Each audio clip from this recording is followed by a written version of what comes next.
جو لوگ اللہ پر ایمان لائیں، کہیں کہ ہمارا رب اللہ ہے، پھر اس پر جم جائیں، ان پر فرشتوں کا نزول ہوتا ہے، نہ کوئی غم کرو نہ خوف، خوشیاں مناؤ جنت کی جس کا تم سے وعدہ کیا گیا تھا۔ اللہ کی ربوبیت پر اطمینان جب انسان کو ہو جاتا، میرا رب اللہ ہے، ربی اللہ، انسان کے لیے نہ کوئی کھٹکا، نہ کوئی خطرہ، نہ کوئی خوف، نہ کوئی حزن۔ جو کچھ ہو رہا ہے کس کے اذن سے ہو رہا ہے؟ اللہ کے اذن سے۔ اللہ کے اذن کے بغیر پتہ تک نہیں ہلتا۔ یہ کوئی اندھا بہرا مادہ نہیں ہے جس سے مجھے کوئی خوف ہو۔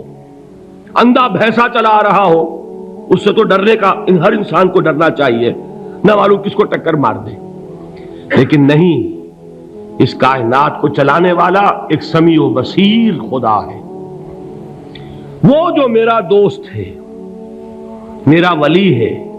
اللہ ولی الذین آمنوا یخرجہم من الظلمات الی النور۔ اللہ اہل ایمان کا ولی ہے، ساتھی ہے، پشت پناہ ہے، مددگار ہے، حمایتی ہے۔ بتائیے جسے یقین ہو جائے کہ اللہ میرا مددگار، اللہ میرا محافظ، اللہ میرا پشت پناہ، اللہ میرا حمایتی، اس کے لیے کوئی خوف ہوگا؟ اس سے کوئی ڈر ہوگا؟ میں مثال دیا کرتا ہوں ایک بہت سادہ، پنجاب کے دیہات کی۔ تو بڑا چودھری ہے اور کوئی غریب کسان ہے، اس غریب کسان کے جانوروں کو ہر وقت اندیشہ ہوگا چوری کا، کوئی میری بھینس کھول کر نہ لے جائے، کوئی میرا بیل کھول کر نہ لے جائے۔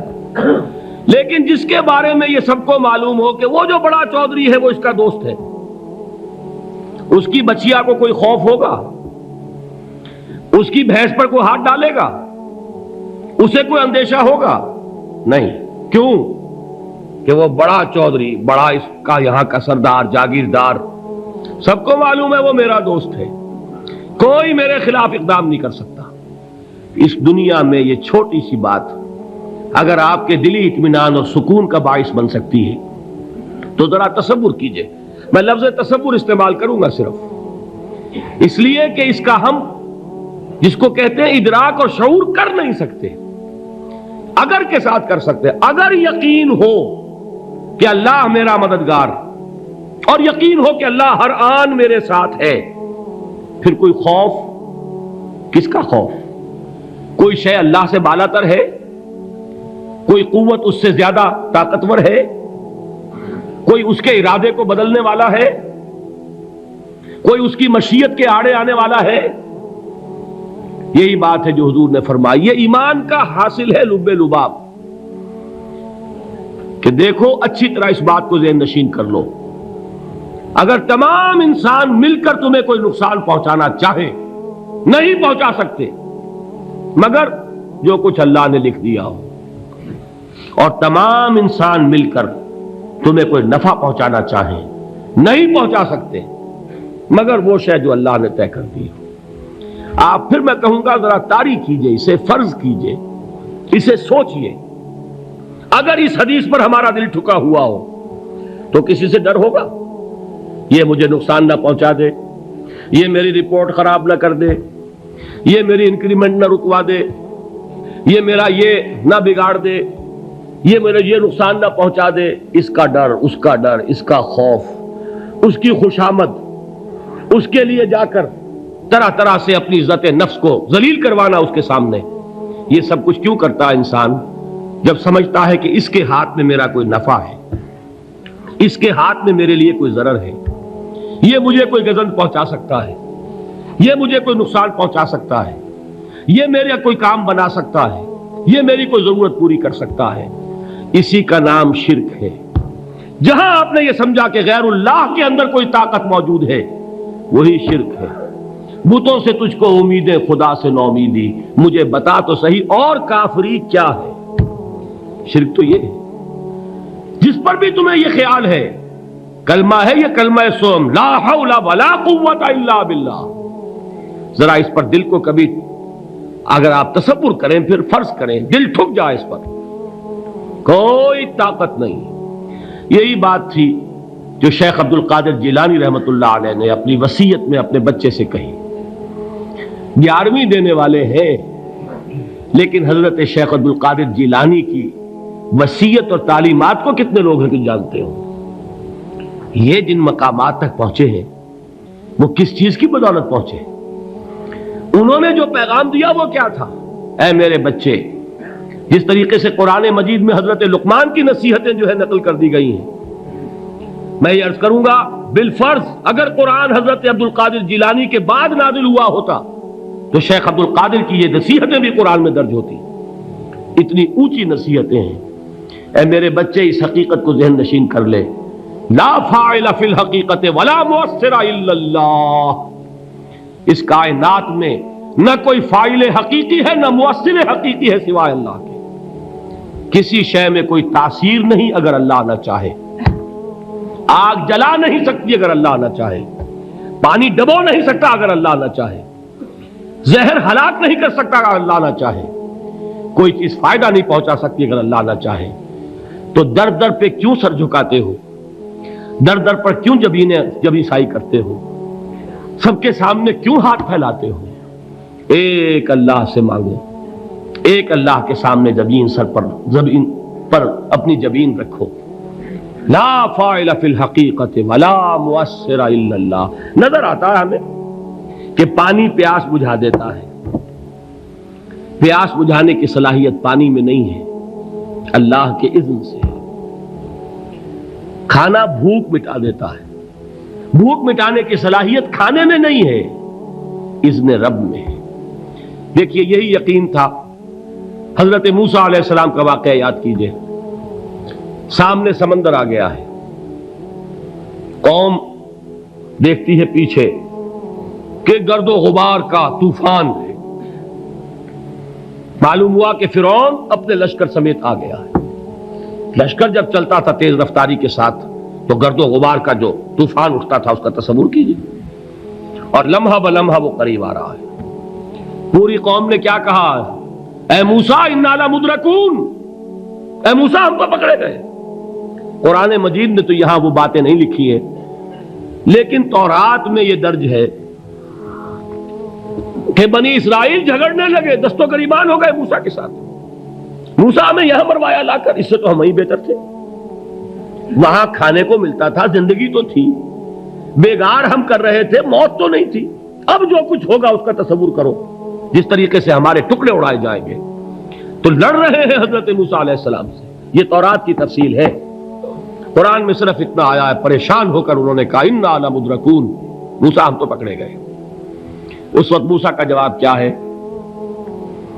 کلا ان معی ربی سیہدین. نہیں، میرے ساتھ میرا رب ہے، وہ راستہ دے گا. بتائیے کہاں راستہ نظر آ رہا ہے؟ یہ ہے ایمان بالغیب. راستہ نظر نہ آئے تب اللہ پر یقین ایمان ہے. جیب میں پیسے ہوں اور تب دل کو اطمینان ہے تو ایمان کس پر ہوا؟ پیسے پر، اللہ پر نہیں.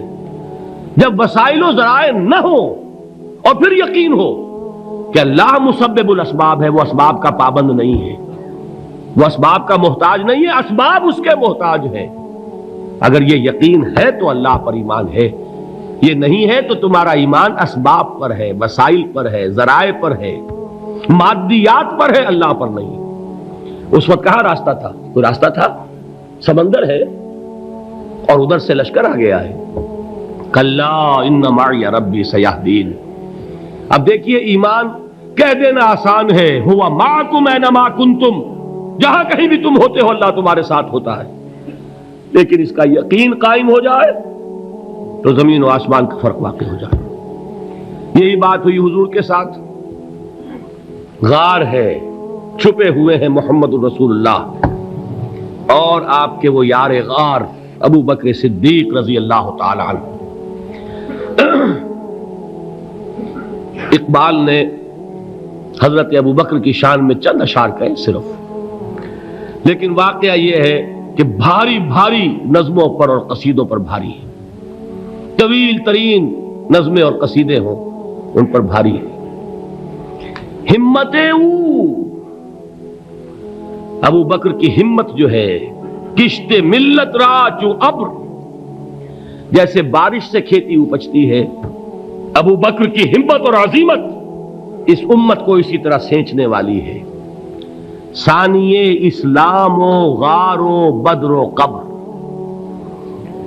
وہ دوسرے تھے اسلام میں، دوسرے پہلے کون تھے؟ انا اول المومنین، حضور فرماتے ہیں سب سے پہلا ایمان لانے والا میں، دوسرے ابو بکر۔ ویسے ہمارے ہاں یہ چلتا ہے اختلاف، حضرت علی پہلے ہیں کہ حضرت ابو بکر پہلے ہیں، لیکن اس میں بڑی خوبصورت تطبیق قائم کی ہے علماء نے، اور بہت صحیح ہے۔ چار کے بارے میں فیصلہ ہی مت کرو کہ کون پہلے ہے، ان کی ایک عجیب تقسیم کر دی ہے۔ آزاد مردوں میں، بالغ مردوں میں سب سے پہلے ابو بکر، بچوں میں سب سے پہلے علی، خواتین میں سب سے پہلے خدیجہ، اور غلاموں میں سب سے پہلے زید ابن حارثہ۔ بڑی پیاری تقسیم ہے، یہ چاروں ہی پہلے ہیں، ہر ایک کے لیے اولیت ہے۔ اور واقعہ یہ ہے کہ اگر زمانی اعتبار سے تعین ہوگا تو پہلے خدیجۃ الکبریٰ آئیں گی رضی اللہ تعالی عنہ، کسی اور سے بات کرنے کی نوبت بعد میں آ سکتی ہے، پہلے تو اہلیہ محترمہ سے بات ہوئی، آتے ہی پہلی وحی ہوئی ہے، ابھی تبلیغ کا حکم نہیں تھا۔ کس کو بتایا واقعہ؟ ابھی اپنی نبوت کی تبلیغ کا تو حکم ہی نہیں آیا، واقعہ کس کا ہے؟ وہ خدیجہ کا ہے۔ جب کہا ہے کہ خشیت علی نفسی، مجھے اپنی جان کا اندیشہ ہے، تو کیا جواب دیا خدیجہ نے رضی اللہ تعالی عنہا؟ وہ صدیقۃ الکبریٰ ہے، صدیقات جو ہے خواتین ان میں چوٹی پر خدیجۃ الکبریٰ ہے رضی اللہ تعالی عنہا، اور صدیق جو مرد ہیں ان میں صدیق اکبر ہے ابو بکر صدیق رضی اللہ تعالی عنہ، لیکن صدیقات میں چوٹی پر۔ جب حضور نے فرمایا خشیت علی نفسی، کیا فرمایا، کیا عرض کیا، کیسے تسلی دی؟ نہیں نہیں، اللہ آپ کو ضائع نہیں کرے گا، آپ غریبوں کے ہمدرد ہیں، آپ مساکین کے تکالیف رفع کرنے والے ہیں، آپ بیواؤں کی سرپرستی کرتے ہیں، آپ مسافروں کی خدمت کرتے ہیں، اللہ آپ کو ضائع نہیں کرے گا۔ یہ یقین ہے اس خاتون کے اندر۔ خیر وہ ایک علیحدہ بات ہو جائے گی۔ میرے دل پر حضرت خدیجہ رضی اللہ تعالیٰ عنہ کی شخصیت کا بڑا گہرا نقش ہے، جو وہ کوئی اور ہی وقت اور موقع ہوا تو بیان ہوگا۔ بہرحال اقبال نے ایک مصرے میں جو چار اولیتیں جمع کر دی ہیں، ہمتیں او کشت امت را چو ابر، ثانی اسلام و غار و بدر و قبر۔ اسلام میں حضور کے بعد پہلے کون؟ ابو بکر۔ غار میں حضور کے ساتھ کون؟ ابو بکر۔ بدر کی رات اللہ کا رسول سر بسجود، وہ جھاڑ، وہ گھاس پھوس کی جو جھوپڑی بنائی گئی تھی، اور وہاں تلوار ننگی لے کر پہرا دینے والا کون؟ ابو بکر۔ اور اس حجرہ عائشہ میں محمد کے بعد سب سے پہلے دفن ہونے والا کون؟ ابو بکر رضی اللہ تعالی عنہ صلی اللہ علیہ وسلم۔ وہ جو معاملہ میں سنا رہا تھا غار ثور کا، حضرت ابو بکر بھی حضور کے خیال سے لرز گئے ہیں۔ آپ کو یاد ہوگا کہ جا کر پہلے تمام جتنے سوراخ تھے انہیں بند کیا ہے، ایک سوراخ رہ گیا تھا جس کو بند کرنے کے لیے کوئی کپڑا نہیں تھا، وہاں اپنی ایڑی رکھی ہے، تب کہا ہے حضور سے تشریف لائیے، اور اپنے زانو پر حضور کو لٹایا ہے، اور وہاں کسی موذی جانور نے کاٹا ہے، حضور کی آنکھ لگ گئی تھی اس وقت، اس بل کے اندر جو بھی بچھو ہے کیا ہے واللہ عالم، اس نے کاٹا ہے، اس کی تکلیف کی وجہ سے ابو بکر کی آنکھوں سے آنسو ٹپک گئے، حضور کے چہرے مبارک پر پڑے ہیں، تو حضور جاگے ہیں، معاملہ کیا ہے؟ ایڑی نہیں ہٹائی وہاں سے، مبادا وہ جانور وہاں سے نکل کر محمد الرسول اللہ کو کوئی گزن پہنچا دے، ابو بکر کی ایڑی ہے، جس طرح چاہے کھا لے، ختم کر دے، جان نکل جائے تب کوئی آنچ آئے، محمد پر تو آئے، لیکن جیتے جی نہیں۔ وہ ہے ابو بکر حضور کے خیال سے۔ اس وقت حضور نے پھر اپنا لعاب دہن لگایا ہے، اور اس سے پھر آپ کی تکلیف ختم ہوئی۔ جیسے خیبر میں حضرت علی کی آنکھ دکھ رہی تھی، اس کو جو شفا حاصل ہوئی ہے وہ بھی حضور کے لعاب دہن سے ہوئی۔ تو بہرحال اس وقت انہوں نے کہا ہے کہ اے نبی یا رسول اللہ، اگر اس وقت ان میں سے کسی نے غیر ارادی طور پر بھی اپنے قدموں کی طرف جھانک لیا تو پکڑے جائیں گے۔ کیا جواب تھا اللہ کے رسول کا؟ لا تحزن ان اللہ معنا، اللہ ہمارے ساتھ ہے، کیوں گھبراتے ہو ابو بکر؟ یہ ہے ایمان باللہ، میرا مالک اللہ، میرا رازق اللہ، میرا محافظ اللہ، میرا مددگار اللہ، میرا پشت پناہ اللہ، میرا دوست اللہ۔ یہ دوستی ہے اللہ کی جو لب لباب ہے، حاصل ہے ایمان کا، اسی کا نام ولایت ہے۔ اولیاء اللہ کے سروں پر سینگ نہیں ہوتے، جس کے دل میں ایمان راسخ ہو چکا ہو وہی اللہ کا ولی ہے، جسے اللہ پر یقین ہو چکا ہے وہی اللہ کا ولی ہے، جسے یقین ہے اللہ میرے ساتھ ہے، میرا مددگار، میرا پشت پناہ، میرا ساتھی، میرا دوست، میرا محبوب، میرا محب۔ اللہ اہل ایمان سے محبت کرتا ہے۔ واللہ یحب الصادقین، ان اللہ یحب الذین یقاتلون فی سبیلہ صفا کانہم بنیان مرصوص۔ اللہ محبت کرنے والا، اہل ایمان محبوب، اور اہل ایمان محبت کرنے والے اللہ محبوب۔ والذین آمنوا اشد حبا للہ۔ آپ تصور کیجئے جسے یہ رشتہ ایمان یا رشتہ ولایت حاصل ہو جائے، الا ان اولیاء اللہ لا خوف علیہم ولا هم یحزنون، آگاہ ہو جاؤ اللہ کے دوستوں کے لیے نہ کوئی خوف ہے نہ کوئی حزن ہے۔